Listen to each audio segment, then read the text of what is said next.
slammed it. Hey, hit it out the park. Hit it with a strike. From the national anthem to the bottom of the night. I've been slammed it, ego, slammed it, ego, slammed it, ego, slammed it.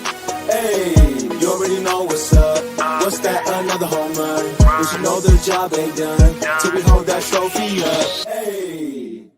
What's up, everybody? Welcome to episode 430 of the Talking Friars podcast and YouTube show. Ben Fadden with you here. It is July 21st, 2023. The San Diego Padres, obviously, yesterday they dropped that series they won the series, They dropped the series finale to the Toronto Blue Jays. And then today they're going to start up a 3-game set against the Detroit Tigers in Detroit, the Padres' final series of this 10-game road trip. So we can preview that a little bit if you have some questions about that. But the main topic of discussion that I wanted to hit on today was Blake Snell's comments that he made to the media after his start yesterday. There were some things in there that I disagree with, and there's definitely a lot to talk about with that. Don't know how long this show is going to be today. It's not going to be as long as yesterday's show was, because yesterday, obviously, we were recapping and going over the entire series, and then there was even more stuff to talk about. Today, it's pretty much this one topic, and then just take your questions, your comments that you have in the chat. If you want to make sure I get to your comment or your question, you want to support the channel, please consider using that super chat button. I really appreciate that. And just as people file in here, just a reminder, use that code TALKINGFRIARS for $20 off your order on SeatGeek, and you can click that link in the description for great San Diego sports swag, Padres, Wave, Aztecs, BreakingT.com. Welcome, everyone. Hopefully everyone's having a good morning. Chris, good morning. Irie, good morning. So let's get to it. Blake Snell yesterday talking to the media, and he was asked by the media about him possibly being moved. That's what it seems like. And does he think the Padres are going to be buyers or sellers? Because we hadn't really heard Blake Snell talk about him possibly being moved. He's probably going to be made available if another team knocks the Padres' socks off, even if the Padres want to be a buyer, I would think. Same thing with Josh Hader, when these guys would be rentals. And so Blake Snell said, I think we're buying. That's what I feel like. I just feel like we got to keep winning. This was a good series to win. I was really hoping to win today. And I was obviously yesterday after the Blue Jays series. They win the first 2 games in the series. They drop the series finale. And this is via Dennis Lin of The Athletic. Great stuff that he has there in The Athletic. And so, yeah, that quote, I think we're buying. That's what I feel like. Well, he hasn't been told that by someone up above. He says, not from anyone like high up in the organization. My family, they all want us buying. I love it here, so I ain't trying to go anywhere. And we'll get to everything else that he said, but I want to, go kind of quote by quote here. So I think we're buying. Okay, does Blake not realize the situation that the Padres are in? Maybe he thinks the Padres are buying because he wants them to buy. He knows AJ Preller probably better than we do because he has conversations, I would imagine, with AJ and has a relationship there, and probably has a relationship with some people in the front office, or he's hearing things from his agent. But I think we're buying thing, I think that probably worries some Padres fans, because some Padres fans don't want the Padres to buy. They don't think that that's the best thing. And right now, that's where I stand. I don't think it's the best thing for the Padres to go out there and buy when this team hasn't proven that they deserve to be buyers, if that makes sense. Have they proven that they need help? Yes. But they haven't played consistent winning baseball enough to show the front office, yeah, if you add a couple pieces here, we can go all the way. Last year, you could kind of make that case, right? The Padres are obviously playing better, and they made it to the postseason, right? But this year, the team's under 500. They haven't won 4 games in a row yet this season. They had a chance to do it yesterday, couldn't finish the job. There's been a lot of spots where they could have won games and they didn't. And then there's some games where, like yesterday, I feel like, go steal this game. Snell, 7 walks, but you can't cash in on those opportunities and you end up getting shut out, So this team just hasn't proven it. So I don't think it's right for this Padres team to be buyers. They could do both, but if it's one or the other, I don't think that the Padres should be buying, like Snell thinks the Padres will. And he does say as well after that, I just feel like we got to keep winning. And yeah, if the Padres go on some hot streak and they go on a run here before the deadline, then yeah, the Padres are probably going to buy. Like based on the public comments from AJ Preller and Peter Seidler, it seems like they want to buy as well anyway, even with the team under 500, right? What are they, 5 games under, something like that? So yeah, if they win here, then that's only going to make them feel better about their position of buying. But AJ's also said, like, if they need to pivot at some point, then they'll be prepared to do so. They'll be, essentially that's what he said. So I'm hoping that pivot comes if this team continues to play inconsistent baseball, can't finish the job on sweeps, because sweeps are going to have to happen. Like I said on yesterday's show, sweeps are going to have to happen because you can't rely on other teams losing series and you just taking 2 out of 3 and thinking that, yeah, that's good enough. We'll be able to make up the ground there. It's going to take much longer to do that too. And the Padres, it doesn't feel like time's very much on their side. Snell continues here. I mean, not from anyone like high up in the organization, like he hasn't been told. I'd rather just stay here, see what happens. I'd rather finish this year here and see what happens. And why would he rather stay here and see what happens? I think because he has that free agent year coming up. Now, if I was Blake and I'm trying to win this year, I probably wouldn't want to stay with the San Diego Padres because I don't think the Padres are going to go win at all. I don't even know if they're going to make the postseason, right? The odds are probably stacked against them right now. But with Blake, I think he realizes, yeah, I'm a free agent at the end of the year. He's a big comfort guy too.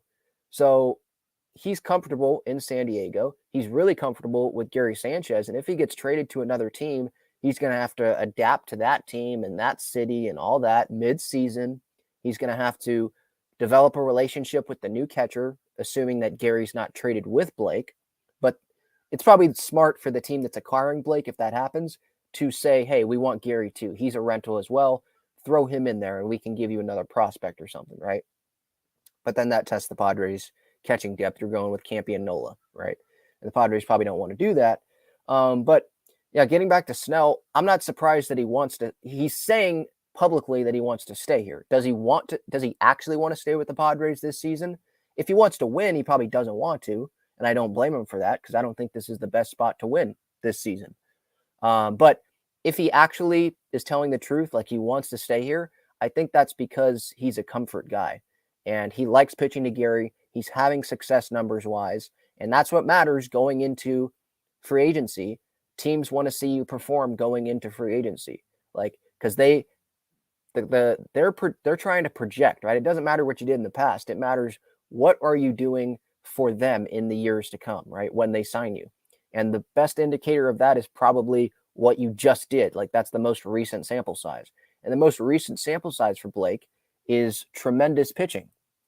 That's what it is. Is he going long all the time? Is he going 6 innings, 7 innings all the time? No, he's not. There's been some iffy outings, right? But just look at the numbers, okay? The results, earned runs. His last 11 starts, opponents are hitting 167 off of him, a 488 OPS. He has a .71 ERA in his last 11 starts. That's going to get you paid in free agency for sure. And I think he was already going to get paid, not as much as he will now if he continues this, but he was already going to get paid by someone because someone was going to be willing to take that risk on him because they see that talent. Now, should the Padres go give him a Carlos Rodon deal 6 years? Probably not. I probably wouldn't do that. I don't think the Padres are going to sign Blake Snell back. They could always give him an extension, but I don't feel like anyone's I haven't heard or seen anyone talking about an extension. I haven't seen any writers mention maybe he signs an extension. It feels like he either stays here or he's traded. And I don't even think that there's a great chance of Blake coming back. He can say all this stuff like he wants to stay and all that, but I think he wants to stay for his personal benefit right now because he's comfortable. This isn't the best place to win this year. I mean, I believe that he likes being in San Diego. It seems like it. He loves the Don and Mud conversation. Seems like he loves his teammates. So he might actually like want to stay here. But again, for this season, is that the best thing for Blake this season in terms of winning? It's not. Now, is it the best thing for him to get that contract? You can make the case, yes, again, like I mentioned, because he's pitching well.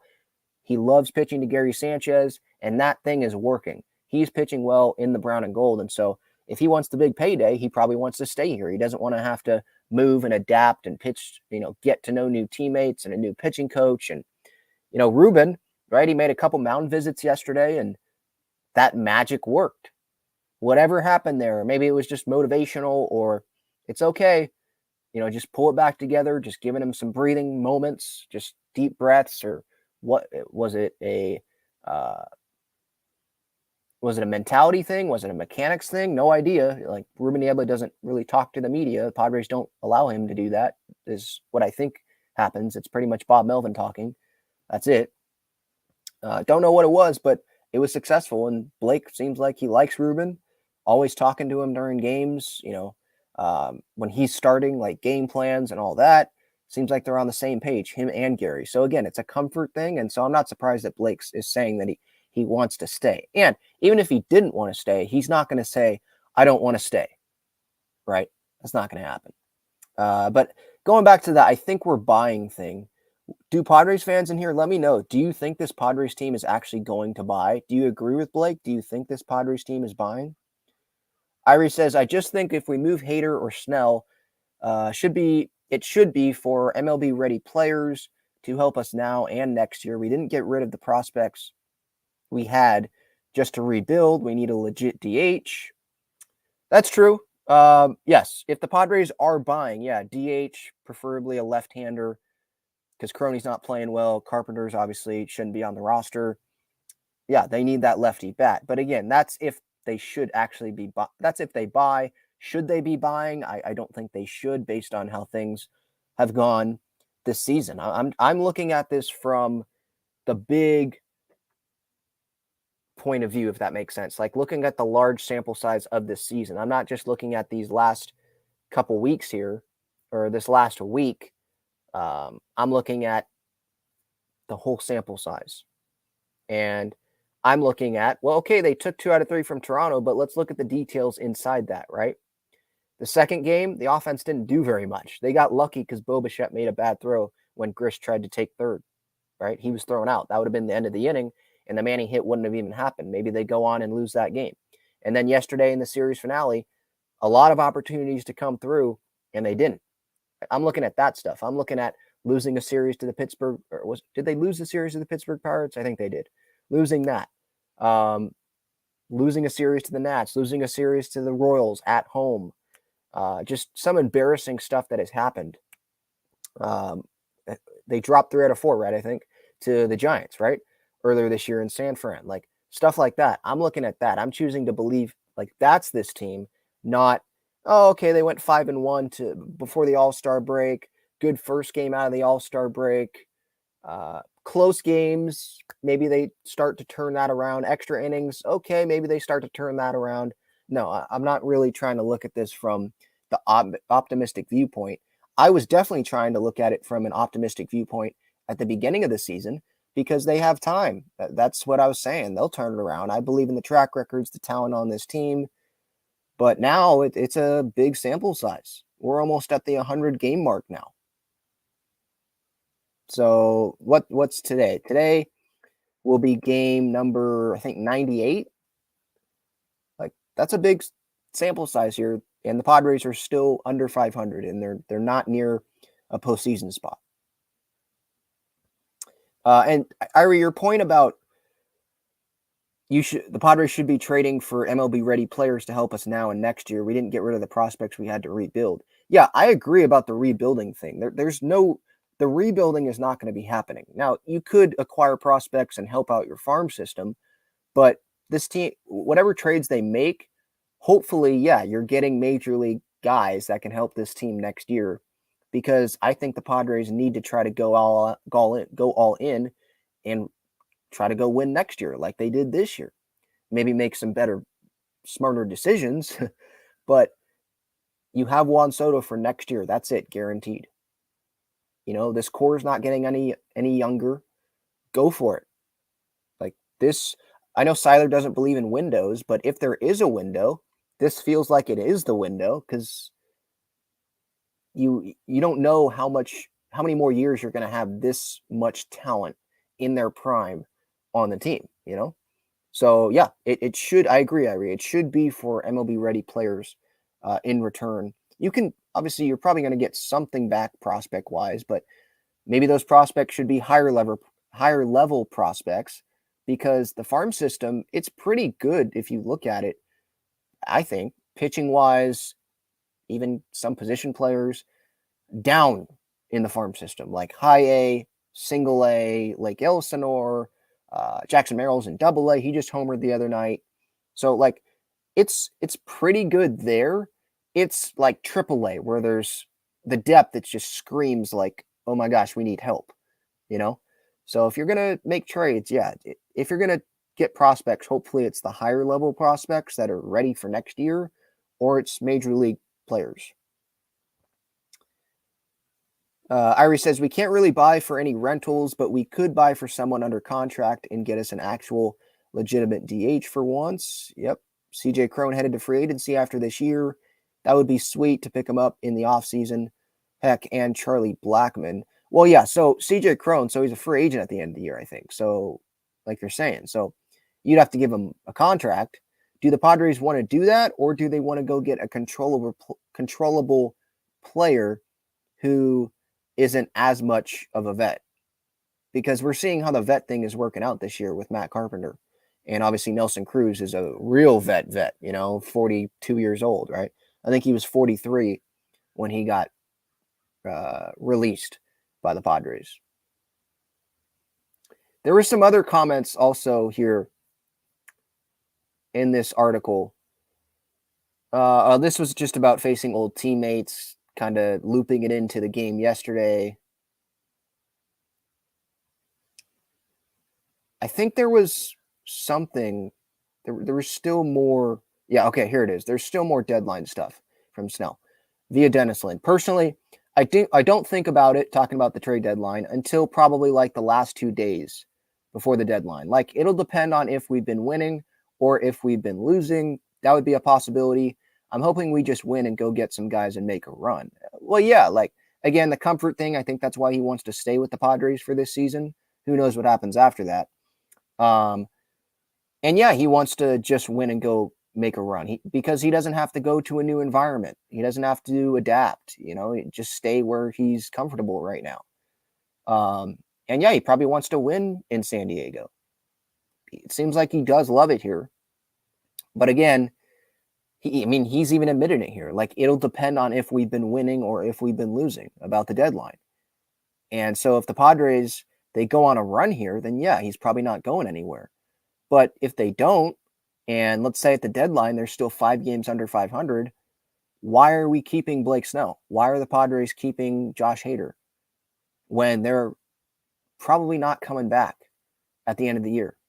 If they are, you can go sign them in free agency and just prepare yourself for 2024 better. Prepare yourself for the future better, instead of wasting those guys that are in their prime, those guys the most probably guys that will get the best return on the trade market. Like, they're the most attractive guys in terms of talent, pitching wise, rentals, for other contenders. Like, other contenders would love to have Josh Hader in the back of their bullpen.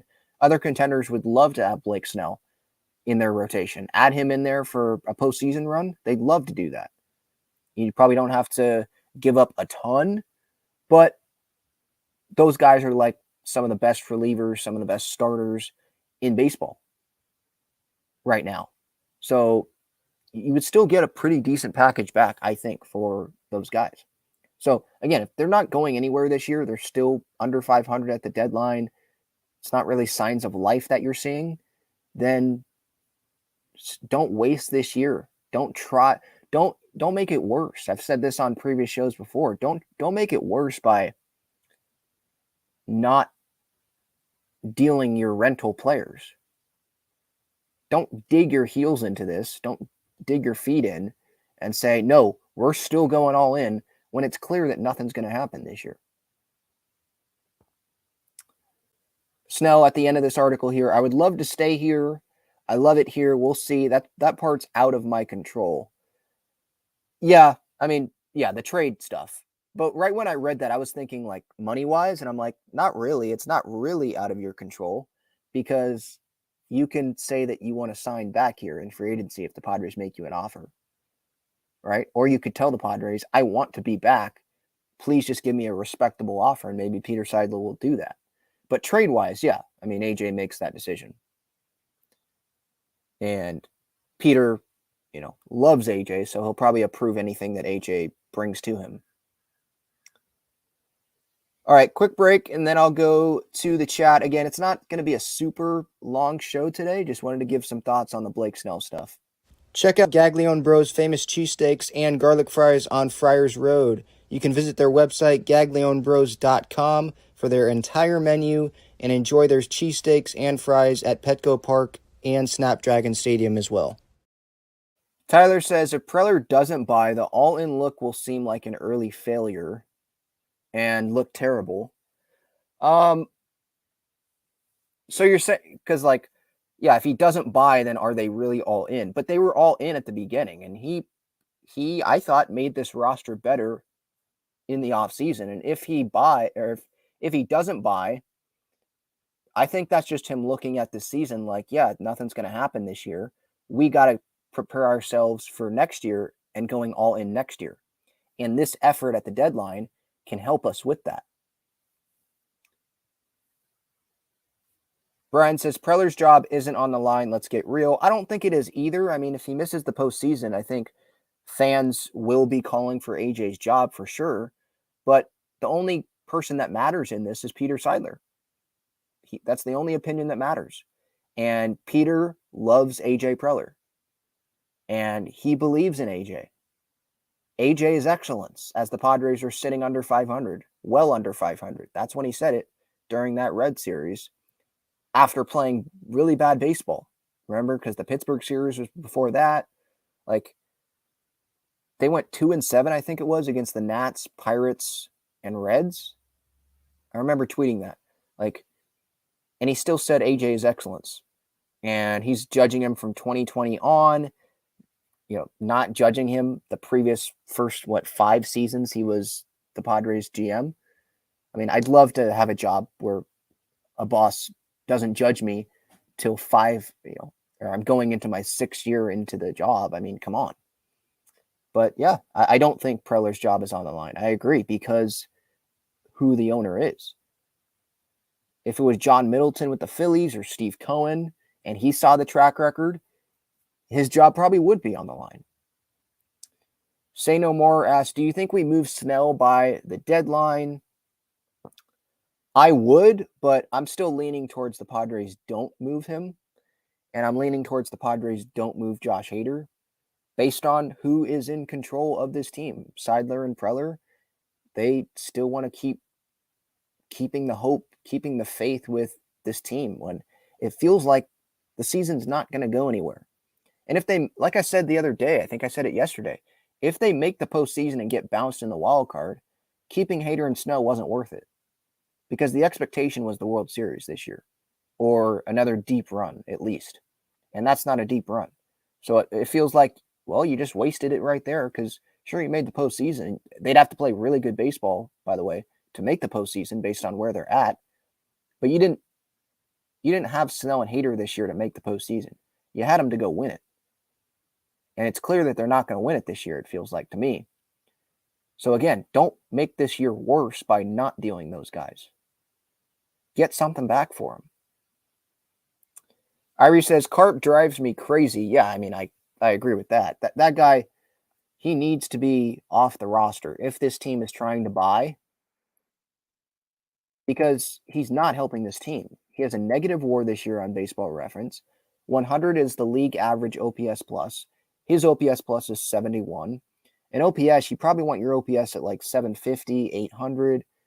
The good guys obviously have it way bigger than that. Carpenter's OPS is 604. On base percentage is under 300. He's batting 169 this year. Only 4 home runs, and a lot of those were early on in the year. It feels like Nola just from the left side. He just doesn't have the power. I mean, yesterday, can't get a fly ball to deep center or deep right or deep left. Pops it up to the infield and wastes an opportunity there. And Crony did the same thing, by the way. But Crony's is the one that has the long contract. Carpenter is the one that has a 2-year contract. And I say 2-year because he has a like $5.5 million player option for next year. And why would he not take that? Like, of course he's going to take it, you know?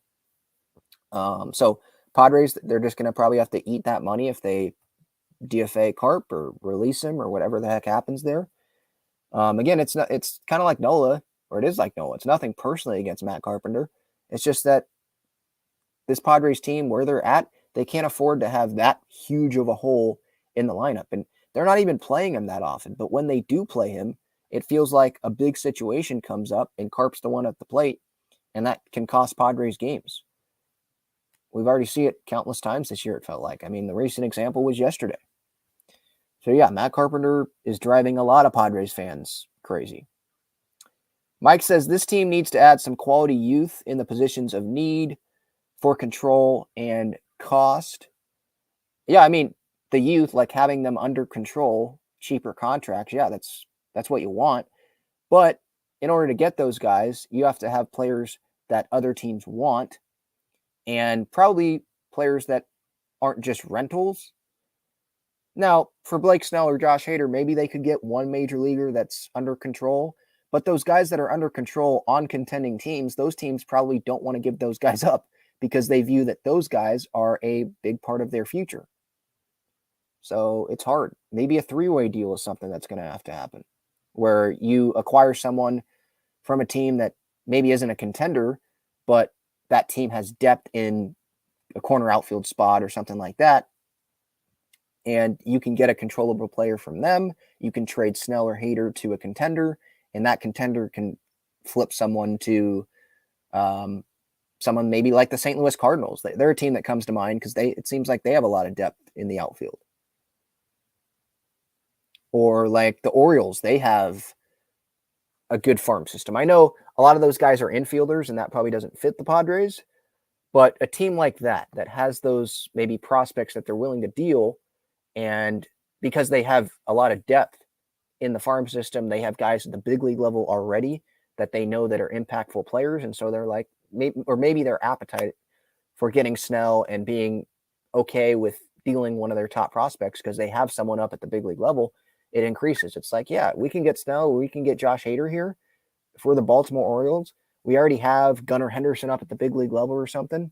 Yeah, I'll be willing to trade player X to the Padres who's under control because we're trying to go for it this year. We have I think they have the best record in the American League now because they just beat the Rays yesterday.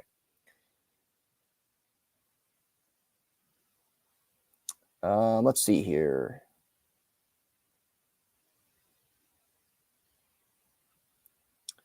Brian says Preller has brought more talent into this organization than any other GM in Padres history. That's true, but I think that's true. But he's also been here probably the longest among like any GM, it feels like, you know? He's been here for a long time. He's been here since 2015, or that was his first full season with the Padres. He was hired in 2014, I think. It's a long time. And a guy that loves to make trades. So a long time and a lot of trades. You're going to be acquiring a ton of talent and bringing a lot of talent into this organization. But at the end of the day, what has that come to? No World Series appearance. No World Series. Yeah, NLCS last year, but that seems like an outlier now based on the results. That year is the meat to the sandwich, and the bread is 2021 a collapse, and 2023 not a collapse because they haven't been good ever, just a disappointing season, the most disappointing season probably in Padres history.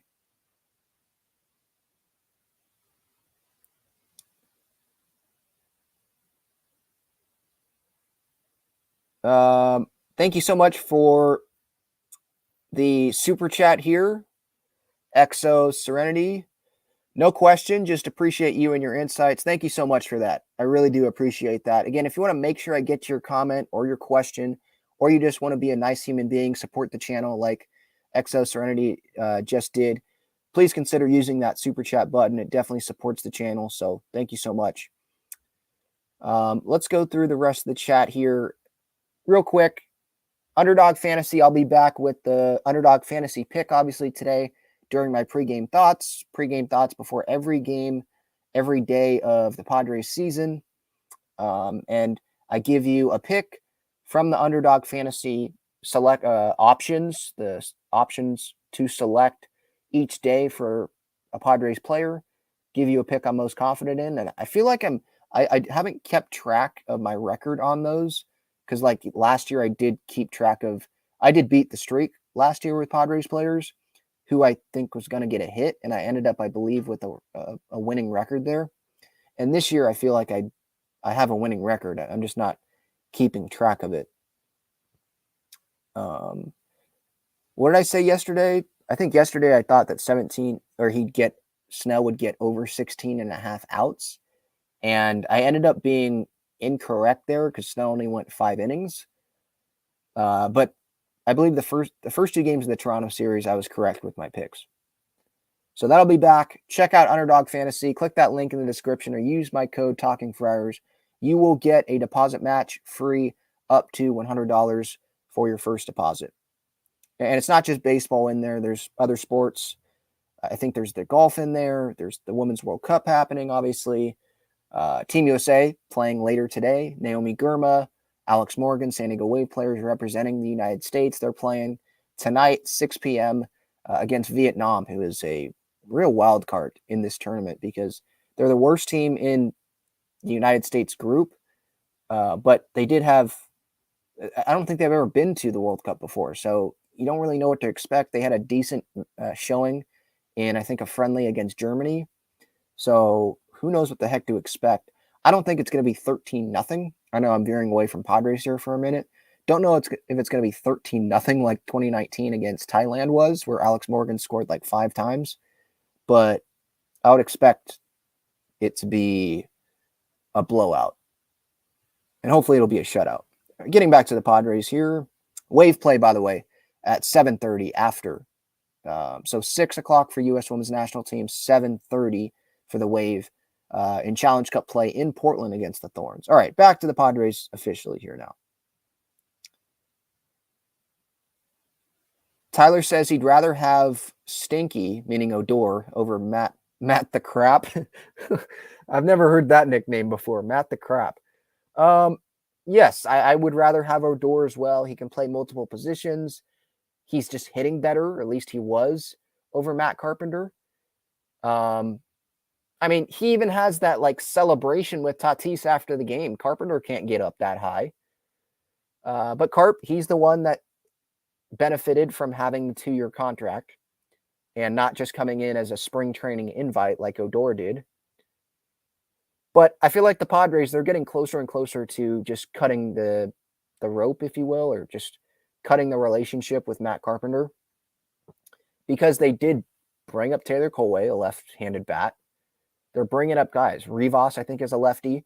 They're bringing up left-handed bats that can be a DH, that can go in there, play first base when Crony's not playing, over Matt Carpenter. So I think they're slowly starting to transition there, see what those guys can give. If it's positive, then let go of Matt Carpenter. I don't know. I don't see a team eating Matt Carpenter's contract in a trade. So, yeah, I think it's going to have to be a DFA when that time comes.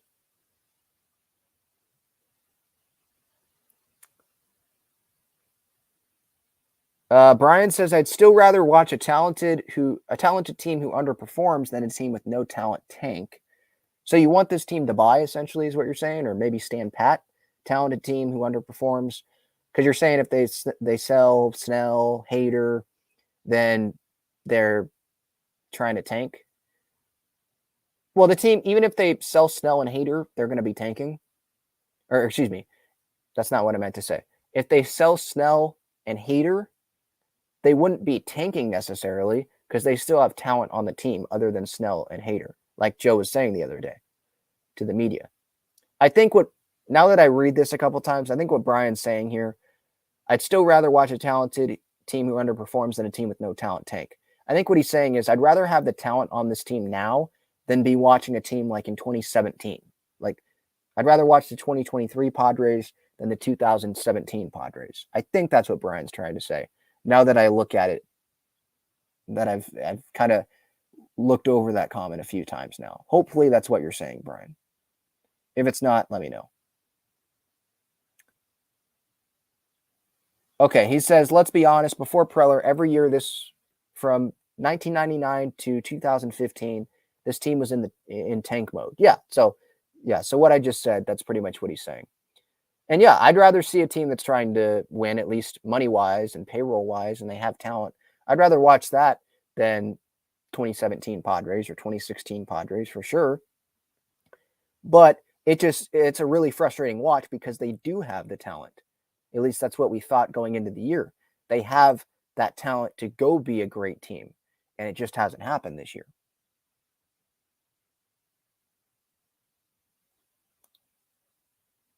Mill says, Odor, haha, didn't he lead the team in errors? He may have, I don't know, but Matt Carpenter is not even really playing the field, so it's not like he has the opportunity to make a couple errors because he doesn't really have versatility. And Kevin Acee was saying this in his Padres Daily newsletter. It's a good point, obviously. You know, him having plenty of experience and a lot of experience, what does that mean? He's old. He's getting older. And that's part of this too. Like, it's not like he is having an off year. Like, look at the track record with Matt Carpenter. If you look at the years, I mean, the guy's 37 years old, right? And yeah, he hit 305 with the Yankees before he got hurt, but that was a small sample size, 47 games last year. And the Padres decided to bet on that and say, hey, he's changing things, and he'll continue to do that for the 2023 Padres. And I mean, they gave him the player option, so they thought 2024 as well, thinking that maybe he would take that as well. But look at the years between 2022.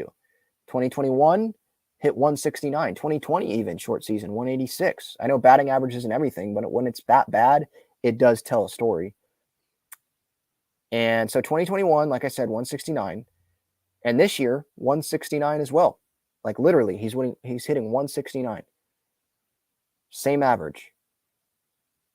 Worse on base percentage, a little bit better slugging, and a little bit better OPS, but not much. It's pretty much the same year, 2021 and 2023. And 2023, it's been a little bit smaller of a sample size. So yeah, 2022, just like the Padres, feels like that's the outlier right now. Mike says, I see Crony's future in the outfield. Really? Corner outfield. Would Jake work that well in the corner outfield? I know he'd work his butt off at it because that's just what he does. He worked his butt off getting good at first base. But does he have the tremendous arm to play corner outfield, like stick him in right field? Does he have the arm for that? Stick him in left field? Like, I don't know. That would just be weird to see. I don't know. I see him as an infielder. That would be weird. Tatis, it's a little different, I think. Like, sure, we saw Tatis as a infielder before he transitioned to the outfield, but at the same time, like, you could see, like, well, look how tall he is. Look at how athletic he is. I'm not saying Crony isn't, but I think Tatis is on another level. Look at the speed that he could give in the outfield playing center or playing right. Look at the arm that he has. That plays in right field. I don't know about that with I don't know. We can't say the same thing with Crony in the outfield on a corner. And if you're playing a corner outfield spot, it's kind of like first, right? Don't you want some power out of that position? You want more offense than what Crony's providing. So I see him staying in the infield, to be honest.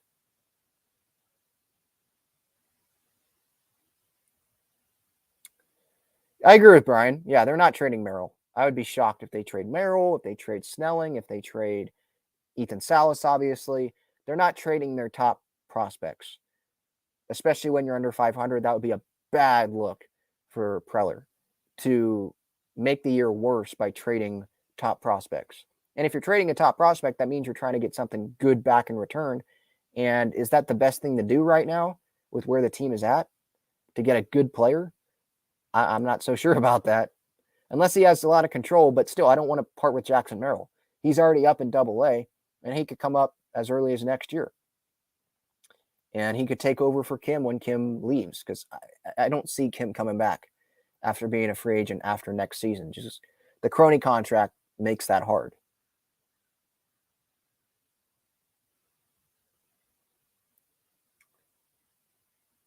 Yeah, I agree, Brian. No way this team pays Jake and Kim.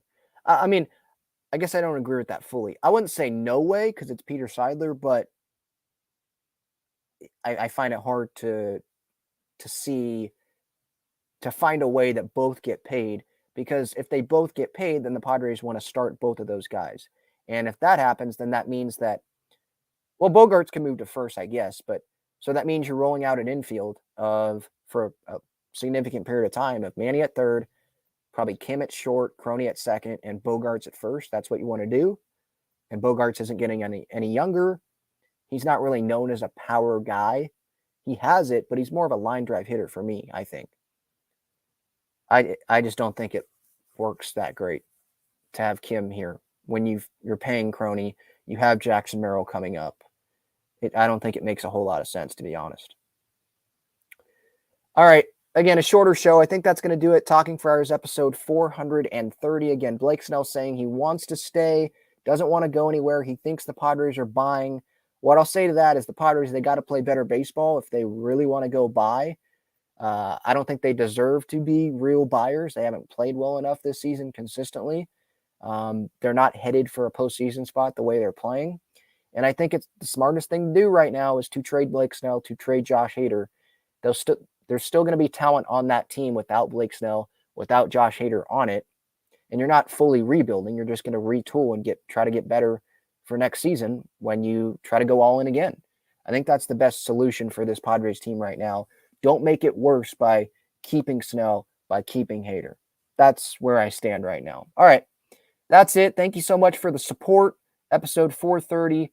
That is it. I will have my pregame thoughts before today's Padres-Tigers game. Again, this is a series that it feels like the Padres probably should be sweeping because the Tigers aren't a good team. And the Padres, they just need these wins. Like, you can't rely on other teams to beat the teams ahead of you in the wild card race, right? So you had a shot to sweep the Blue Jays series.